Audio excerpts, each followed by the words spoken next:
soit une société de service. Voilà. Donc les contextes sont très différents. Cette société, elle peut être totalement équipée informatique. Est-ce qu'elle a un système d'information commun? Est-ce que l'ensemble des satellites de l'entreprise, un petit peu partout dans le pays, ou à l'extérieur, s'il y a des filiales à l'extérieur, est interconnecté? Est-ce qu'il y a une gestion commune informatique? Est-ce que le stock est commun? Est-ce que la prise de commande, des commandes extérieures, est commun? Est-ce que la prise de commande ne se fait qu'en format papier, au téléphone, ou est-ce qu'elle passe par des canaux dématérialisés via Internet? Est-ce qu'elle passe par des protocoles EDI, etc. EDI, c'est Electronic Data Interchange, donc c'est des interfaces informatiques un petit peu complexes. Comment sont gérés le produit? Tout ça, ça peut être fait à la main, à l'ancienne, voilà, ou ça peut être plus ou moins informatisé. Le cuisinier va chercher le produit dans l'entrepôt pour l'envoyer à Ouagadougou, peu importe. Il y a plusieurs manières, soit il y va comme ça au jugé, soit il y va avec un bon de livraison, un bon de prélèvement de la marchandise dans l'usine, ça, ou est-ce qu'il y va avec son smartphone parce que justement il y a une bande pas loin, et dans cet énorme entrepôt, qui pourrait être celui d'Amazon, hein, on lui dit voilà, la bière machin truc, elle est dans l'allée A5, LB, 6e étage. Donc le gars il y va automatiquement. Ça peut être aussi fait par une machine. C'est tout ça, la transformation numérique des systèmes d'information que l'on peut faire en étant assisté d'outils informatiques variés, des plus simples aux plus complexes, jusqu'au numérique. Voilà. Alors, je pense que le jeune homme a parlé du volet entrepreneurial, privé, et aussi celui des États, de l'information et de la communication. Ils ont mis en place un plan directeur. En tout cas, les États sont jusque-là des régulateurs dans le domaine de l'informatique. Mais il y a des consciences et des entrepreneurs locaux qui excellent dans la créativité, dans le digital. Les sources de financement existent, d'abord au niveau bancaire, au niveau projet d'infrastructure des États, c'est-à-dire les États ont des directives aujourd'hui qu'ils ont mis en place dans le cadre du programme d'investissement public pour relever les nouvelles technologies de l'information. Parce qu'on s'est rendu compte, depuis la dernière conférence mondiale sur les sociétés de l'information et de la communication, que au même niveau, c'est-à-dire les ressources que tireront du tourisme pour un pays, eh bien, les ressources qui viendront des nouvelles technologies de l'information vont être 2 fois plus. Donc aujourd'hui, les États ont compris qu'il faut investir aussi sur ce secteur-là. Mais c'est les réglementations tout à fait de l'État et les programmes d'investissement public des États qui impactent tout à fait pour cet outil-là et aussi le bateau qui tire tous les États à ce niveau-là. La société que je représente, que j'ai fondée, s'appelle Engageo, E-N-G-A-G-E-O. Donc on est... pardon. E-N-G-A-G-E-O. Je peux laisser quelques cas. Et où nous sommes accessibles sur le site www.engageo.fr ou, encore mieux pour vous, engageo-africa.fr qui est l'activité dédiée à l'Afrique. Voilà. Je vous remercie. Merci beaucoup. Cette tribune, nous sommes tous d'avis qu'il faudra renforcer les investissements privés en Afrique. Et la diaspora a été fortement invitée à rentrer au pays, à y implanter des projets. Et toutes les communications qui ont précédé ont relevé une limite à cette ambition. Il est clair que les idées ne manquent pas, mais la problématique majeure aujourd'hui est l'accès au financement.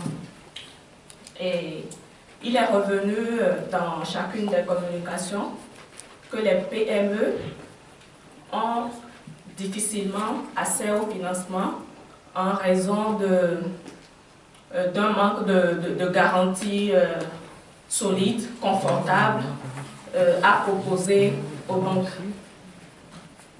Je voudrais vous rassurer qu'il y a quand même des solutions.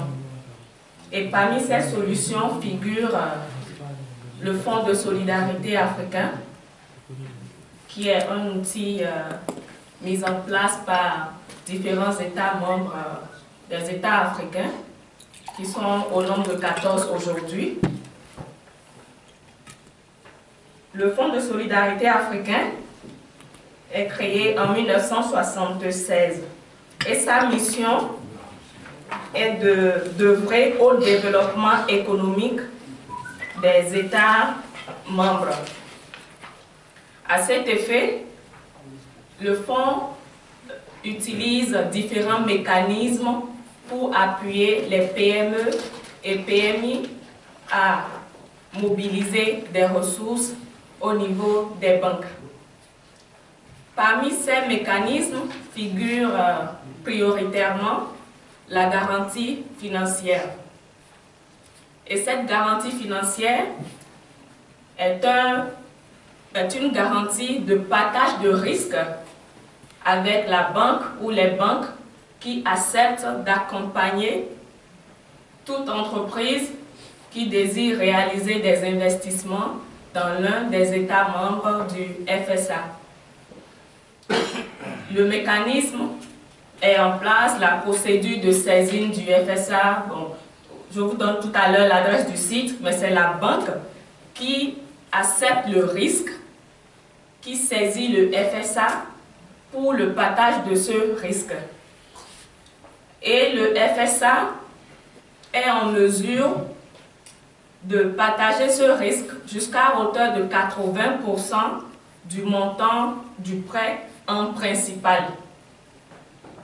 Nous avons bien sûr une limite en termes de signature et cette limite varie suivant des normes que nous respectons. À date, le FSA est en mesure de couvrir le défaut de paiement sur une signature jusqu'à hauteur de 4,5 milliards francs CFA.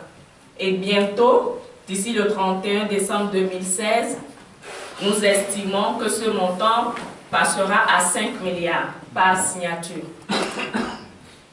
En dehors de la garantie financière, nous développons aussi un autre produit qui est le refinancement pour allongement de durée de prêt.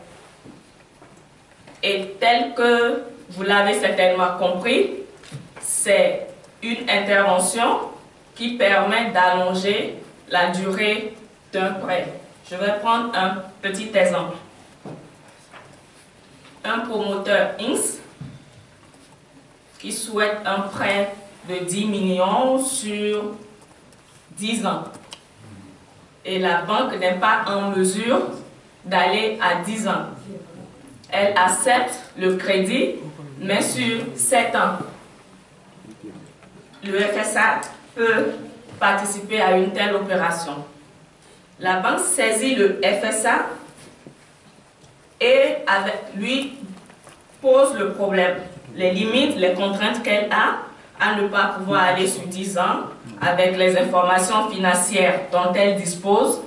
Et on fait les calculs pour voir le montant que le FSA peut apporter en termes ce n'est pas une subvention, mais le FSA aide l'entreprise à rembourser la banque sur 7 ans et tout ce que le fonds a décaissé est ensuite étalé sur une durée additionnelle. Ici, dans notre exemple-ci, c'est 3 ans. Et in fine, l'entreprise rembourse le prêt sur 10 ans. La banque aussi rentre dans ses fonds au bout de 7 ans. Donc, c'est un mécanisme aussi dont nous disposons et qui est très indispensable, tant pour les startups que pour les entreprises qui sont déjà en activité. Il y a aussi d'autres produits, par exemple La bonification, ça c'est pour les entreprises du secteur public, l'État et ses démembrements. On a la prise de participation, ça aussi c'est d'autres opérations, mais prioritairement, ce qui est important pour nous ce soir, ce sont deux produits, la garantie financière et le refinancement pour allongement de durée de prêt. Pour ne pas être trop long, avant de conclure, je vais quand même dire que le FSA peut aussi aider des entreprises à rechercher ou à mobiliser des financements à travers un contrat ou un mandat d'arrangement de financement. C'est tout un package. Lorsque nous recevons ce mandat, nous travaillons directement avec les banques qui pourraient s'intéresser au financement d'un projet pour lequel nous recevons le mandat. Nous approchons les banques avec une note d'information sur le projet, avec tous les éléments, tous les arguments possibles pour rendre le projet bancable. Nous discutons avec les banques, nous négocions les meilleures conditions financières possibles pour le prêt. Nous signons une convention avec le promoteur et dans ce schéma, nous proposons à la banque la possibilité de garantir le prêt si d'aventure les garanties usuelles offertes par le promoteur ne lui paraissent pas confortables. Donc après, soit la garantie financière peut être associée à ce produit, même l'allongement de durée de prêt aussi, on peut aussi l'intégrer en même temps. Donc c'est tout un package que nous offrons aux PME, PMI.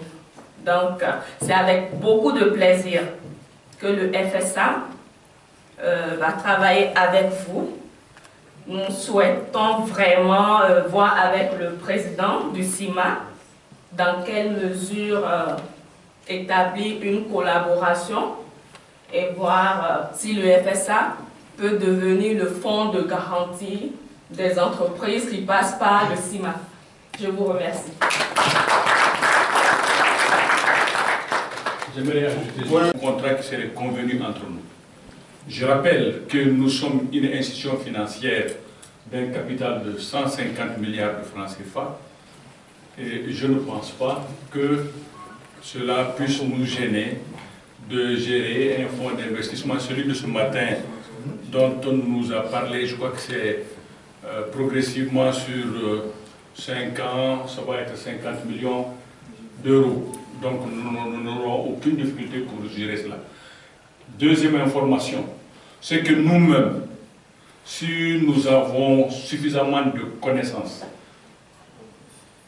du fonctionnement de ces 10 fonds, il ne serait pas exclu que dans 1 an, dans 2 ans, dans 3 ans, quand on aura compris que vraiment ça prend corps, que nous-mêmes, on participe au fonds d'investissement à hauteur minimale d'1 milliard de francs CFA pour chacun des fonds. Je vous remercie. La fleur de savoir qu'il y a beaucoup de fonds d'investissement. Je pense qu'entre ceux qui possèdent des fonds et ceux qui sont sur le terrain, il y a une rue, un grand boulevard en tout cas. Parce que nous, sur place, on ne sait pas, on ne connaît pas ces fonds d'investissement. Même le fonds de garantie qui est notre affaire, on ne connaît pas. Il n'y a aucune promotion de l'activité. À tel point que c'est des rituels entre nous et nos banques, nos 4 banques que nous connaissons. Et ils font comme ils peuvent, mais nous avons des souffrances internes. Parce que, quand vous voyez les taux bancaires sont énormes. Donc il est important que le fonds de solidarité tout à l'heure nous dise avec quel organisme de financement ils sont agrippés pour nous permettre d'avoir 1 ou 2 interlocuteurs fiables. Parce que tellement qu'on parle de fonds, que quand nous quittons ici, que nous avons en Afrique, on a comme l'impression que nous avons assisté à des rues d'arnaque. Nous, on est du concret. on peut faire quoi, quand. Parce que les délais, quelquefois, qu'on donne, dès que vous mettez votre tête dedans, vous ne savez plus quoi faire. Or, nous, contrairement à ce que vous pensez, nous sommes en Afrique rythmés. Nous avons des objectifs très clairs. En Côte d'Ivoire, par exemple, tous ceux qui ont des grands programmes, ils ont des dates limites. La date limite d'exploitation, c'est 2020. Donc, nous, on n'a plus le temps, franchement. On n'a plus le temps, contrairement à ce que j'attends. Et je vais recommander au président du CIMA, lorsqu'il va aller à d'abord de faire appel, de faire une bonne communication pour que les hommes d'affaires de l'Afrique de l'Ouest viennent et puis qu'on puisse avoir des canaux de communication dans les spécialités. Parce que hier, par exemple, il y a quelqu'un qui est venu à mon hôtel qui me dit, en France, ici, les grands hôtels ne n'achètent plus de draps, par exemple. Ou louent tous des draps. Nous, on est obligé, moi j'ai commandé un conteneur de draps, où ce n'est pas au Mali, mais en Turquie. Et ça sera le somme. Donc il faut absolument que les canaux soient ouverts, qu'on sache où aller. Vous voulez acheter des savonnettes, vous les commandez au Maroc. Mais attendez, on ne peut pas les fabriquer à Abidjan ou à Bamako. C'est de ça que... Donc il faut que vous recensez les zones d'intervention, que les professionnels se retrouvent et que tous ceux qui peuvent intervenir dans telle ou telle situation se fassent connaître pour qu'on puisse booster l'économie. C'est un peu la contribution. Merci. Je vais expliquer que le FSA offre la garantie financière. Et il n'offre pas des prêts. Les prêts ou le crédit, c'est la banque qui l'accorde et le FSA garantit le défaut de paiement de ce prêt.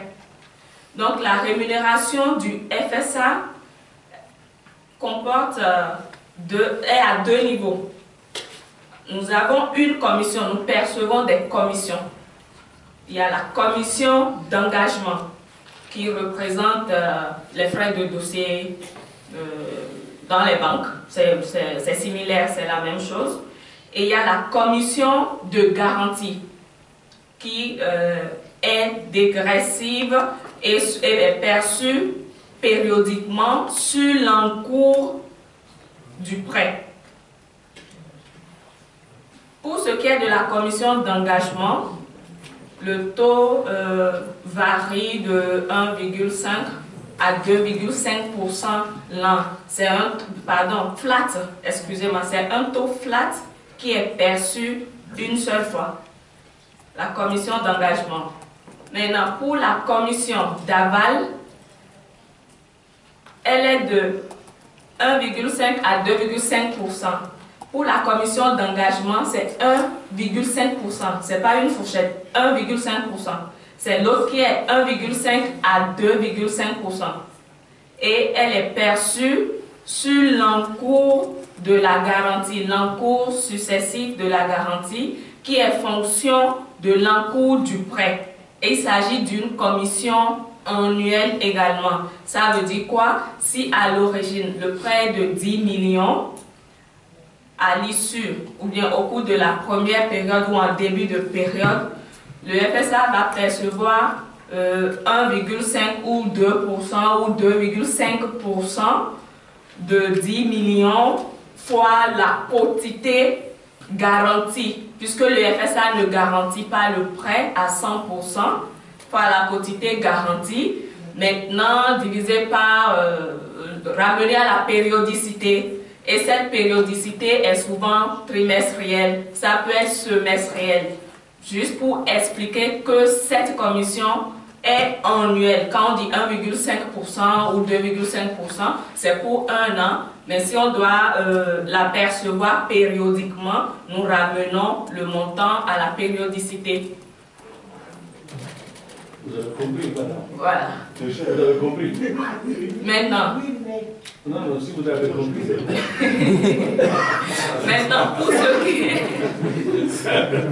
de la durée, vous aviez demandé si c'est un taux long ou court. J'ai compris. Bon, la durée de l'instruction. Voilà, de l'instruction. Ok.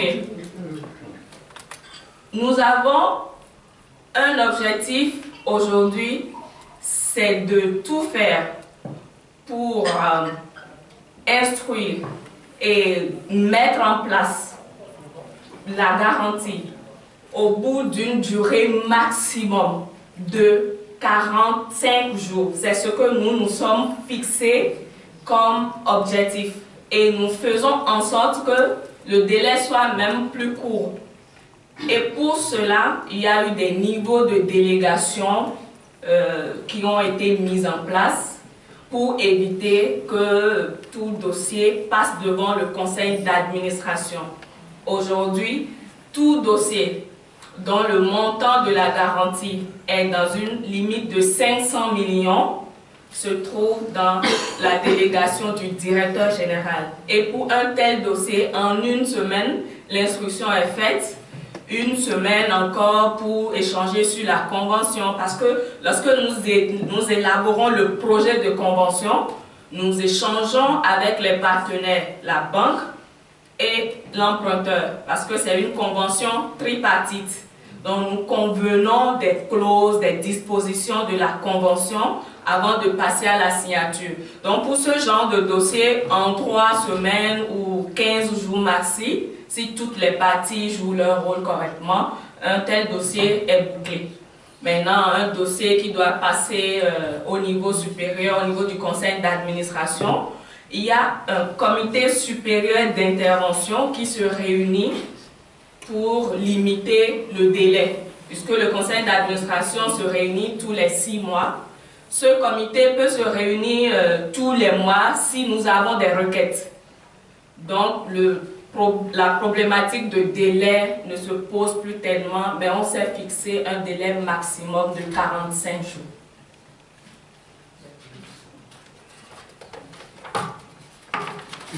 Une autre question, il y a encore une liste. Est-ce que la diaspora... Laissez-la finir là. Est-ce que la diaspora... Oui.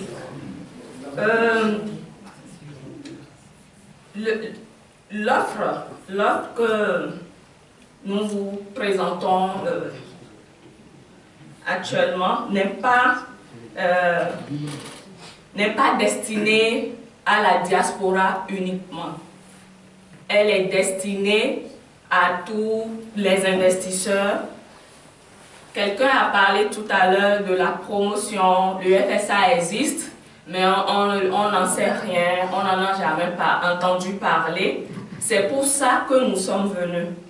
Nous sommes venus pour dire à la diaspora qu'il y a un mécanisme, il y a un outil qui est là, qui est à votre disposition et qui n'attend que vos requêtes pour vous aider dans vos programmes d'investissement, votre projet de retour au pays.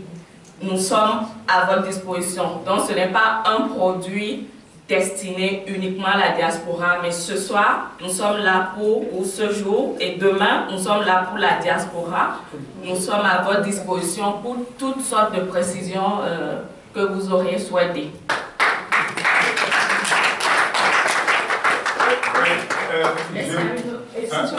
Je passe la parole à M. Kondo, le DGA de la Banque de développement du Mali.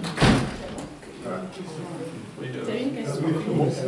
C'est bon, les questions sont terminées. Œuvre au renforcement des institutions de microfinance. Le FSA appuie énormément et encourage les activités des institutions de microfinance et dire que ou s'attendre à une hypothèque sur un immeuble qui se situe quelque part, alors qu'il y en a peut-être pas ou il n'y en a pas. Donc, la garantie solidaire dont vous parlez ici, s'il s'agit de la garantie solidaire des bénéficiaires, parce que je suis en train de... La question, est-ce qu'il s'agit de la solidarité entre les bénéficiaires du prêt ou la solidarité? Permettez-moi de répondre à cette question.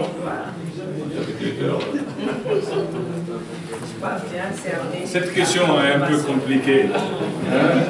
Bon, écoutez, c'est très simple.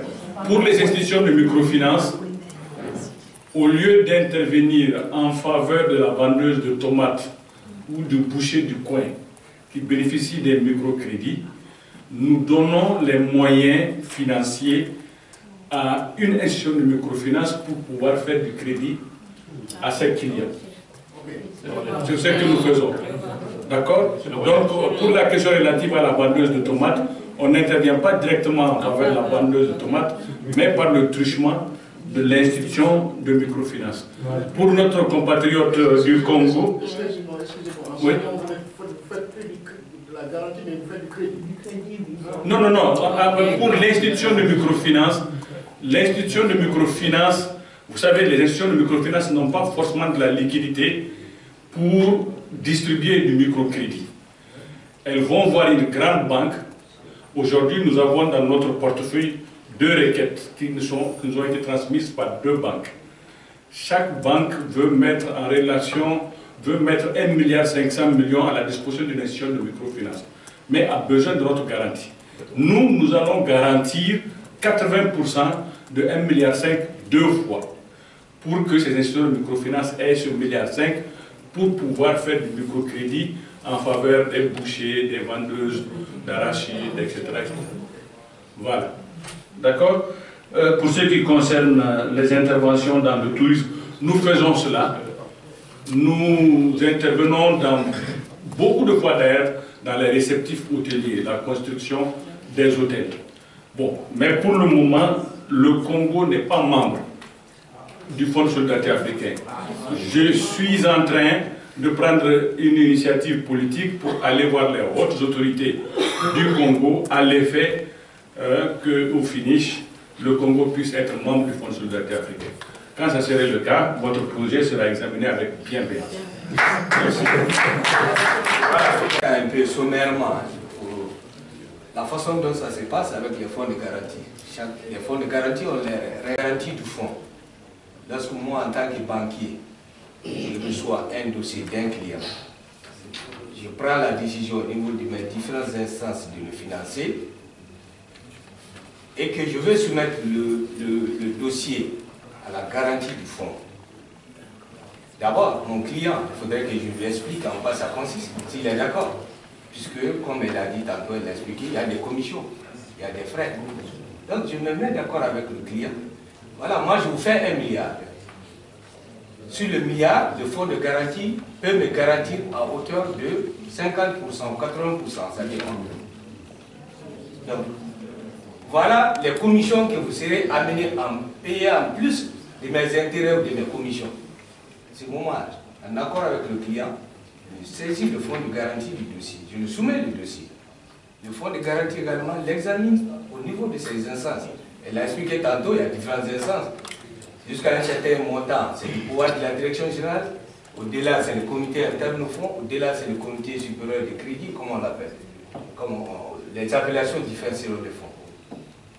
Et lorsque le fonds est d'accord à garantir le crédit, le fonds me le notifie. La perception des commissions à verser au fonds, souvent c'est ça, très souvent, je ne peux pas dire si c'est dans tous les cas, je ne connais pas les règles du monde de faire ça. La banque perçoit les commissions et reverse au fond sa quote-part. Voilà mécaniquement comment ça se passe avec les banques. Je suis un complément pour permettre aux gens de comprendre un peu au-delà de toutes les règles comment ça fonctionne. Je vous remercie.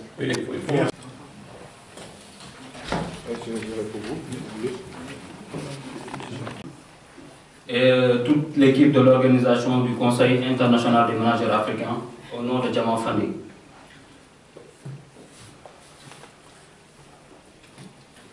Donc, Diamant Funding est une plateforme de crowdfunding. C'est une start-up qui est basée à Paris et qui aide les porteurs de projets, les associations et les entreprises à trouver le financement nécessaire, soit en don de temps ou d'argent, pour réaliser le projet. Donc, nous sommes dans 3 domaines de prédilection. Nous sommes dans le développement économique, le social et le solidaire. Je ne sais pas si vous avez déjà entendu le concept de time funding. C'est juste en fait un concept pour permettre aux porteurs de projets d'avoir les compétences d'un bénévole pour réaliser son projet. C'est dans ce cadre du forum de conseil et de développement économique de l'Afrique que Jama Funding assiste pour pouvoir en fait trouver des partenariats ou des bénévoles aussi. Donc, comme je vous ai dit tout à l'heure, nous disposons de 3 services.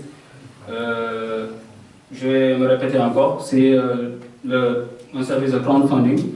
C'est juste des bénévoles, des donateurs qui aident des porteurs de projets par le don d'argent. Et nous disposons également en fait le time funding qui permet aux porteurs de projets de bénéficier des compétences des bénévoles. Notre avantage, c'est que nous avons aussi un autre service qui est un service d'accompagnement. Nous accompagnons les porteurs de projets, nous les assistons et nous les aidons à réaliser le projet. C'est un service qu'on offre que beaucoup de plateformes n'offrent pas. Donc, pour les avantages aussi de Jama Funding, il faut savoir que le porteur de projet peut gagner un service de conseil gratuitement et profiter de notre réseau associatif. Donc, dans notre plateforme, nous avons un taux élevé de 92% de projets qui ont été réalisés. Et nous avons aussi un avantage, c'est que nous mettons un service de flexi-funding qui permet aux porteurs de projets de pouvoir récolter les fonds, même s'ils ne sont pas finalisés. Même si on n'a pas récolté le maximum de fonds, nous pouvons demander l'aide des bénévoles pour qu'ils puissent les accompagner sur le projet. Pour le donateur, nous disposons en fait des avantages. Nous avons des avantages tels que la réduction de 66% d'impôts et le contrôle en les encourageant de participer. C'est tout simple. Il suffit de créer un compte et puis vous avez à votre disposition les projets qui sont soumis sur notre site. Vous pouvez également aussi créer un projet. Donc, moi je représente Alpha Nouri, un consultant, le président de Jama Funding. Je suis un consultant chargé de projet de cette petite structure. Ça fait à peu près un mois que je suis dans cette structure. Voilà. Qui peut vraiment nous accompagner sur notre projet. Voilà, parce que nous sommes des jeunes et puis je pense que nous venons tout juste de commencer ce concept. Il y a à peu près 1 an que nous avons monté ça. Donc nous avons vraiment besoin d'un soutien pour y aller. Ça serait dommage de quitter ici sans informer les chefs d'entreprise qui peuvent vous accompagner là. Bonjour, collègues entrepreneurs. Juste un petit truc. Il faudrait mettre ça en français et Jama Funding, machin. Oh, je ne dis pas que un fils qui est là à côté, qui fait une thèse sur l'histoire sur la francophonie. Je ne dis pas qu'il était choqué, mais Jama Funding, nous sommes dans un pays francophone, il ne faut pas le français.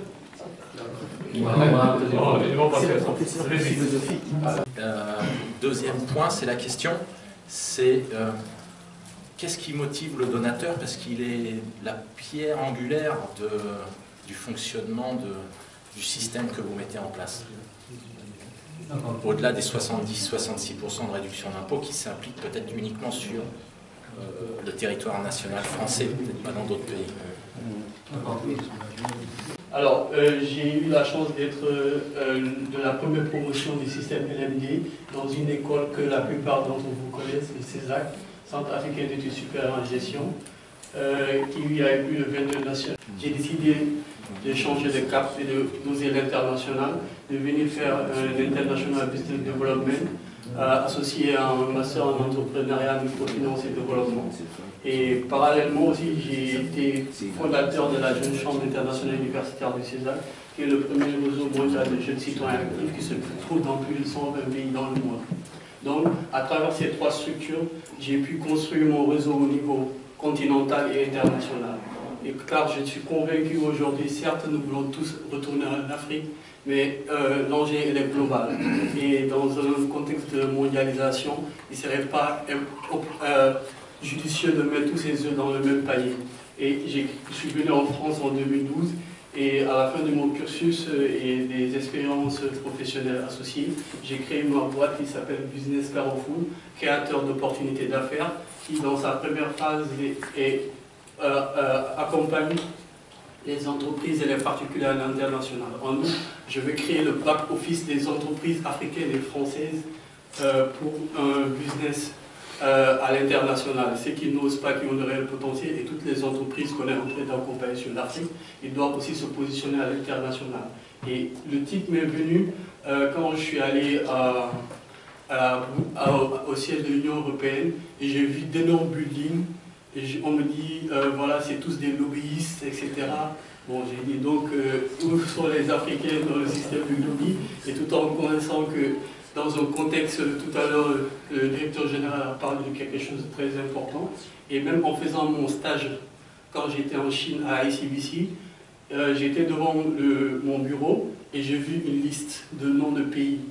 Et j'ai demandé à mon collègue, cette liste, ça signifie quoi? Il dit c'est une liste émise par les Américains où on ne doit pas émettre le dollar. Donc ça m'a fait me dire que j'ai vu l'impact de ces gens à bloquer tout un système économique. Et une fois, quand ils ont voulu sanctionner BNP, François Hollande est parti aux États-Unis pour demander à Barack Obama. Et j'ai dit, bon, eux, ils ont une industrie, ils ont des systèmes. Et c'est aussi compliqué. Et nous qui n'avons même pas d'industrie lourde, qu'est-ce qu'on fait? On n'a même pas de quoi, entre guillemets, donner à manger directement à nos pays. Donc il y a un travail à faire au plan international. Et je fais un peu le tour de tous les salons internationaux parce que je compte me spécialiser dans l'organisation de salons internationaux pour permettre aux entreprises africaines d'avoir une visibilité à l'international.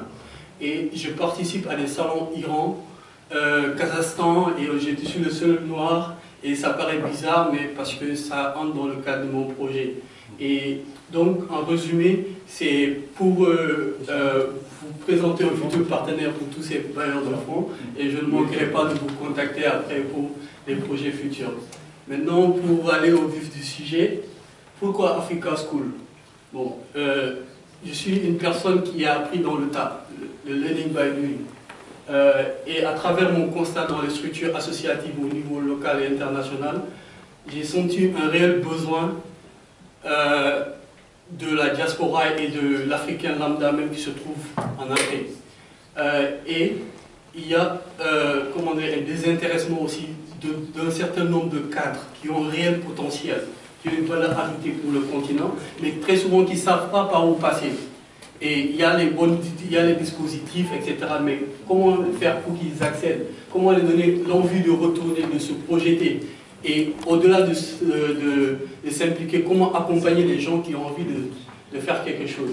Et donc, Africa School sera le premier réseau d'incubateurs africains dans le monde.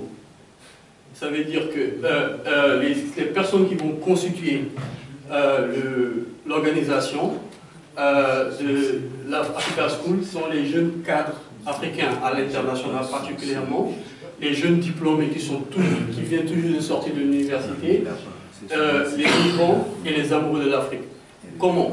Il y a des cadres dans les entreprises qui ont un réel potentiel, mais qui ne savent pas transmettre le savoir.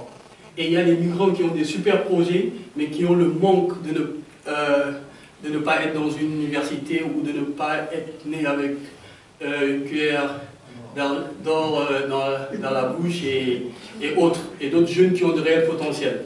Et donc, les cadres qui sont derrière le bureau souvent, qui ne veulent pas entreprendre, qui ne sont pas faits pour entreprendre, intègrent cette association librement.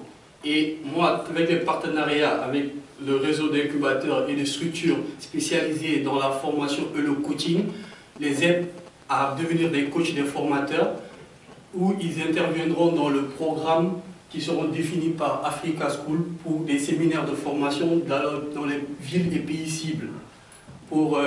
Et l'avantage avec ces structures est que ça ne sera pas un incubateur où vous allez trouver en France, ou c'est une chaîne.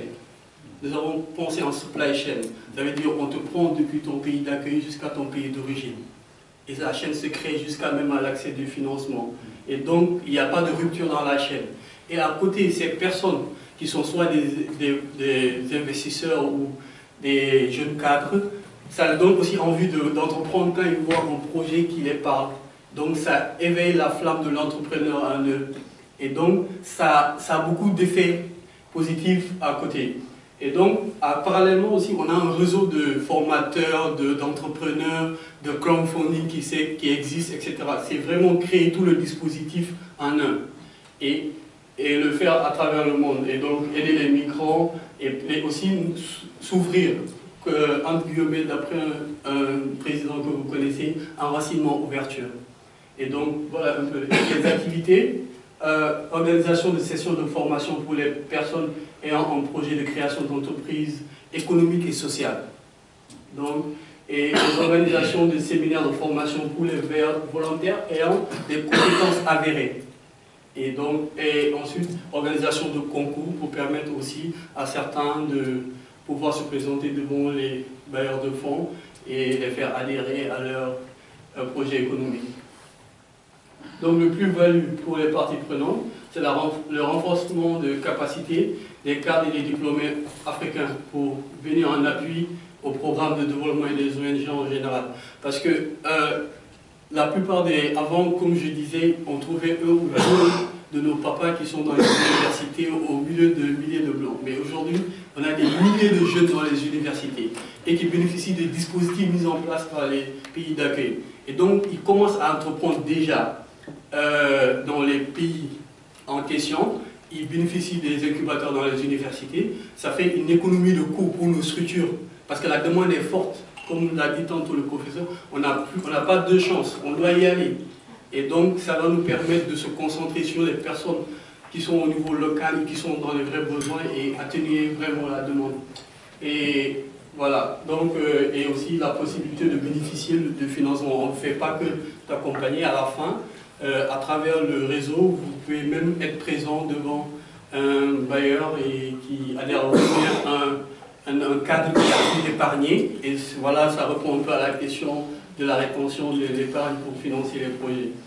Et par la suite, pour les besoins financiers, bon, moi d'habitude, quand j'y vais. Et je n'ai pas les financements à l'instant T où je vous parle, mais je le réalisais par A ou B avec la collaboration des personnes qui comprennent l'idée d'abord, parce que l'argent est aléatoire, mais quand les idées sont là, les hommes sont prêts à se battre pour.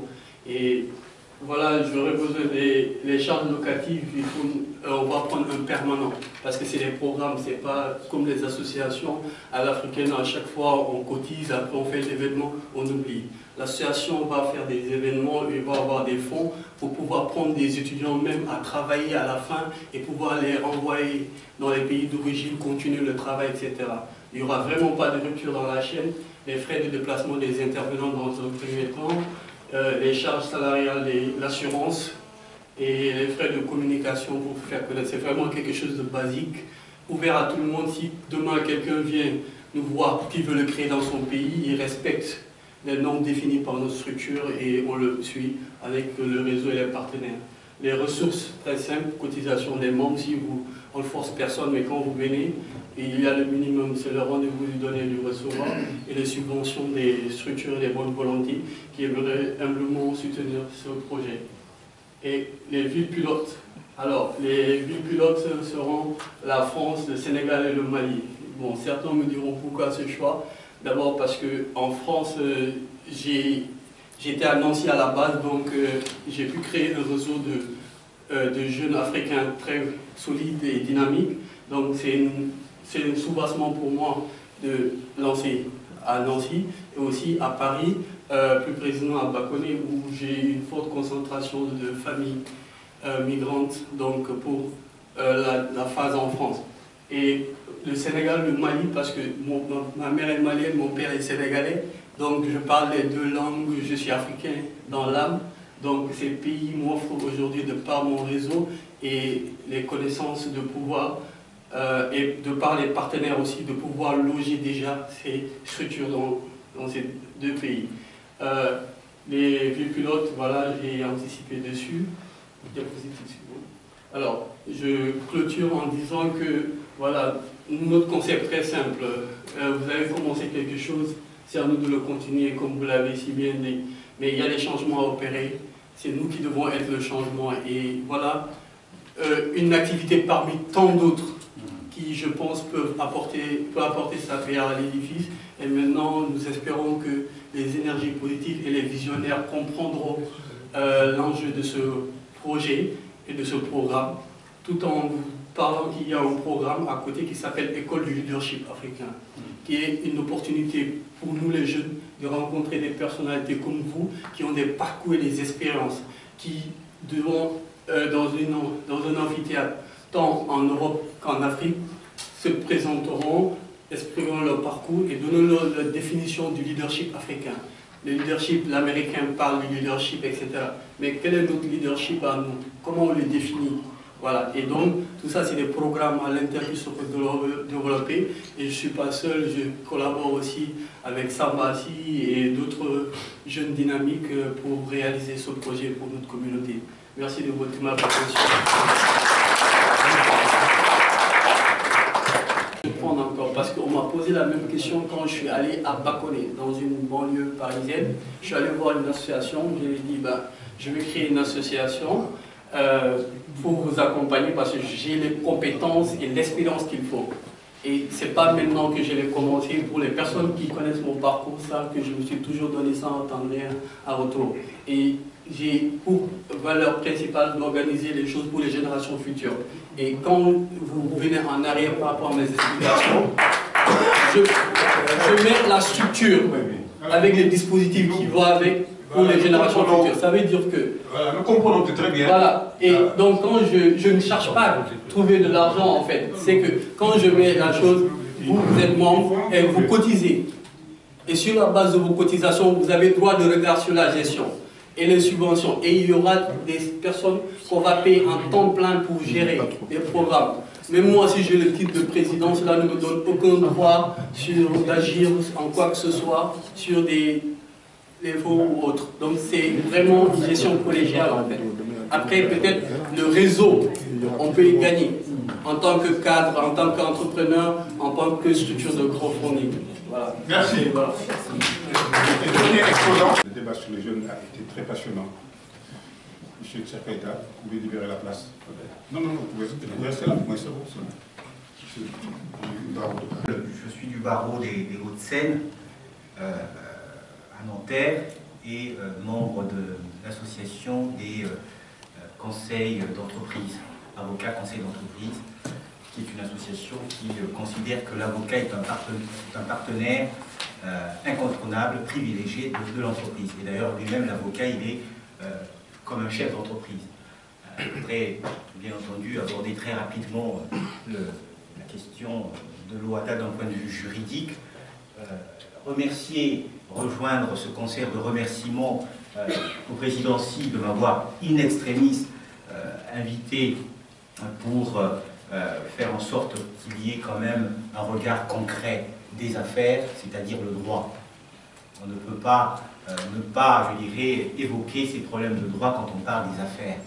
À quoi sert un homme d'affaires, je dirais, de monter son affaire si suite à une procédure judiciaire, il perd toutes ses affaires. Donc je crois qu'il y a aussi cette dimension juridique. Il va falloir que les affairistes, les jeunes, c'est très bien, surtout en Afrique, voilà, costard, je suis un homme d'affaires, etc., et perdre de vue quand même qu'il y a le droit qui régit tout cela, et qu'avec une décision juridique, vous pouvez tout perdre. Je vous donne un exemple très simple. J'ai eu un client qui fait des affaires et qui se trouve confronté à un problème juridique au niveau des obligations déclaratives à l'aéroport. Il se transbahutait, il se baladait avec beaucoup d'argent à l'aéroport. Et vous connaissez les conditions des obligations déclaratives, 10 000 €, etc., etc. Il avait manqué à cette obligation, patraque, eh bien, ces sommes ont été saisies. Et il était très mal. Ces affaires en ont souffert. Un exemple pour vous dire qu'il y a un problème d'information juridique sur ces questions-là. Soyez au fait, je dirais, de ces questions juridiques. La meilleure façon, c'est de vous agréger, je je dirais, les services d'un avocat conseil. Et en Afrique, il y a des compétences. N'hésitez pas à faire appel aux compétences d'avocats africains. Très souvent, on recourt à des cabinets occidentaux qui sont compétents. Par ailleurs, ce n'est pas une difficulté. Mais vous avez aussi des avocats africains qui sont compétents. Dans mon cas, je suis arrivé en France, j'avais absolument rien. Je me suis battu jusqu'à ce que j'ai pu faire mes preuves. Et j'avais un cas très simple de client français, blanc, j'arrive comme ça, qu'est-ce qu'il me regarde de travers, bon, celui-là, est-ce qu'il va pouvoir me défendre? Il ne voulait pas de moi au départ. Et quand il a vu que je maîtrisais le dossier, que je connaissais le dossier, après, il ne m'a plus du tout quitté. Il ne voulait même plus prendre un autre avocat. Donc, n'hésitez pas à avoir recours au conseil d'avocat pour vos affaires. Alors, sur la question de l'OHADA, eh bien, retenez quelques grandes lignes très rapides sur cette, je dirais, institution qui est venue, je dirais, mettre un peu d'ordre, je dirais, dans notre droit africain. J'ai entendu une question pertinente d'un intervenant indiquant que dans cette jungle juridique, que peut-on faire? Effectivement, ça foisonnait avant 1993, ça foisonnait de partout sur ces questions juridiques. 1993, vous avez l'acte créateur, l'acte fondateur de l'OHADA, qui a été ensuite modifié en 2008. Donc OHADA, acte créateur en 1993 au Québec, et ensuite ça a été modifié. Que prévoit, je dirais, ce droit? Vous avez quelques organes que vous devez avoir en tête. Vous avez la conférence des chefs d'État, qui est un peu l'organe politique. Vous avez le Conseil des ministres de la justice et des finances, qui est aussi un organe politique. Donc vous avez deux organes politiques, conférence des chefs d'État, Conseil des ministres, et des ministres de la justice et des ministres des finances. Et puis vous avez le secrétariat permanent, qui est un peu la cheville ouvrière, hein, qui se charge de coordonner. Vous avez la Cour commune et d'arbitrage, qui est l'organe juridictionnel. Je dirai un mot sur cet organe assez rapidement. Je donnerai un exemple aussi rapidement pour que vous ayez toujours en tête l'aspect concret des choses. Et puis vous avez le Centre régional de formation des magistrats. Sur la Cour commune de justice et d'arbitrage, cet organe juridictionnel qui siège à Abidjan, tandis que le secrétariat, je dirais, lui, siège à Yaoundé. Eh bien, cette cour, ce qu'il faudrait retenir, c'est que c'est une originalité en droit d'avoir cette juridiction supranationale, qui est un peu l'équivalent en France de la Cour européenne des droits de l'homme, mais en matière d'affaires, si vous voulez. La différence, c'est que lorsque, je vais essayer de simplifier les termes techniques juridiques, et je ne serai pas très lent, je vais essayer d'être concret, lorsque vous avez en France une affaire, vous saisissez une juridiction de première instance, un tribunal, vous n'êtes pas d'accord, vous interjetez appel, vous n'êtes pas d'accord, vous formez un pourvoi en cassation. La Cour de cassation, qui n'est pas un autre degré de juridiction, la Cour de cassation, elle se borne à, je dirais, intervenir sur les questions de droit, uniquement de droit, pas de fait. La Cour d'appel, c'est sur le fond, hein, les faits et le fond. En revanche, la Cour de cassation, elle, se borne au droit. La Cour de justice de l'OHADA, elle, qu'est-ce qu'elle fait? Elle a cette particularité d'abord en son article 14, d'être saisie soit directement par un particulier, vous avez des affaires en cours, une difficulté de bonne juridiction dans un État africain, eh bien, vous pouvez, je vous dirai à quel stade de la procédure, vous pouvez saisir directement la Cour de justice des communes de l'OHADA. Cette Cour a l'avantage de statuer en fait et en droit, et pourtant c'est un pourvoi que vous faites. La différence en France, la Cour de cassation se borne à statuer en droit, tandis que cette juridiction supranationale qui arrive, je dirais, en dernier recours, elle a l'avantage, je dirais, de statuer également, en fait, en droit. Concrètement, vous avez le cas d'une affaire, c'est la Cour d'appel je crois, de Côte d'Ivoire, sur une saisie vente. La Cour d'appel de Côte d'Ivoire avait considéré que, en matière de saisie-vente, une société n'ayant pas de personnalité morale, vous avez des sociétés qui n'ont pas de personnalité morale parce qu'elles n'ont pas fait les déclarations nécessaires, c'est des sociétés individuelles, eh bien, dans l'ordonnancement juridique de ce pays, eh bien, la Cour d'appel de Côte d'Ivoire avait considéré qu'il était possible de recouvrer une créance. Donc, un particulier, société sans personnalité morale, avait une créance envers une autre personne, eh bien, la Cour a considéré, oui, elle pouvait réclamer de l'argent, faire un recours. La personne qui a été, je dirais, fait l'objet de cette saisie, eh bien, au stade de la Cour d'appel, vous voyez qu'on est devant la Cour d'appel, vous avez une affaire, vous êtes devant la Cour d'appel, par exemple, de Abidjan, qui rend une décision qui vous est défavorable, vous saisissez directement la Cour de justice de l'OHADA, et bien qui va interpréter, alors retenez qu'il va statuer, en fait et en droit, et bien en application de l'acte uniforme, l'acte OHADA, qui harmonise, je dirais, le droit des affaires en Afrique. Donc, en application de l'acte uniforme, la Cour d'appel, c'est ça qui intéresse, pardon, la Cour commune de l'OHADA a considéré que, n'ayant pas de personnalité morale, eh bien, cette société ne pouvait pas recouvrer sa créance. Vous avez là l'exemple, je dirais, concret de situation où une cour décide que cette société n'ayant pas la personnalité morale pouvait néanmoins recouvrer sa créance, eh bien, vous avez la Cour de justice des comités qui dit non. Dans une autre décision, vous avez également, dans le cas de délai de grâce, vous savez, les grâces ici en France, lorsqu'on est confronté à un bailleur, on ne peut pas payer son loyer, qu'est-ce qu'on fait? Eh bien, on fait l'objet d'une expulsion, on va devant le juge, je dirais, tribunal d'instance, eh bien, on demande des délais de grâce pour pouvoir. Eh bien, dans une situation où une personne devait avoir recours au délai de grâce devant une juridiction, cette juridiction avait considéré, donc il y a eu, je crois, devant cette juridiction, la Cour avait considéré que le délai de grâce était applicable, que la personne pouvait avoir recours à un délai de grâce. Eh bien, le bailleur, lui, il a saisi donc la Cour de justice qui, eh bien, a considéré que non, au regard des dispositions de l'acte uniforme, il n'y avait pas lieu d'appliquer le délai de grâce.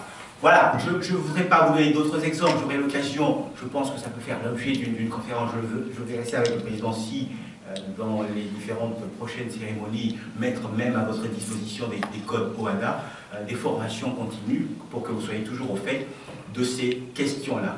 Un dernier mot sur la Cour de justice, dans sa terminologie, on parle également d'arbitrage.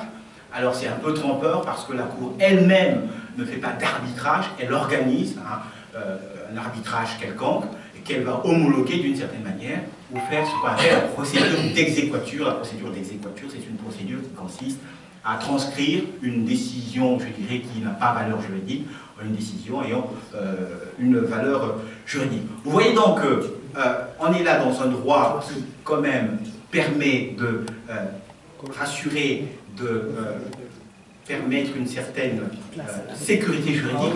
N'oubliez pas que la question de l'OHADA, c'est de restaurer une certaine stabilité, une certaine sécurité juridique dans nos pays, auprès des investisseurs. Les investisseurs, ça sera mon dernier mot, les investisseurs, qu'est-ce qu'ils veulent? Quand ils viennent en Afrique, qu'est-ce qu'ils veulent? C'est d'avoir une certaine stabilité juridique. Or, dans nos pays, il y a quand même à avoir gain de cause. Est-ce que mes droits seront respectés? Et pour cela, vous avez comme artisan l'avocat. N'hésitez pas vraiment à avoir recours aux avocats pour faire valoir vos droits. Voilà quelques mots sur l'OHADA. Merci beaucoup.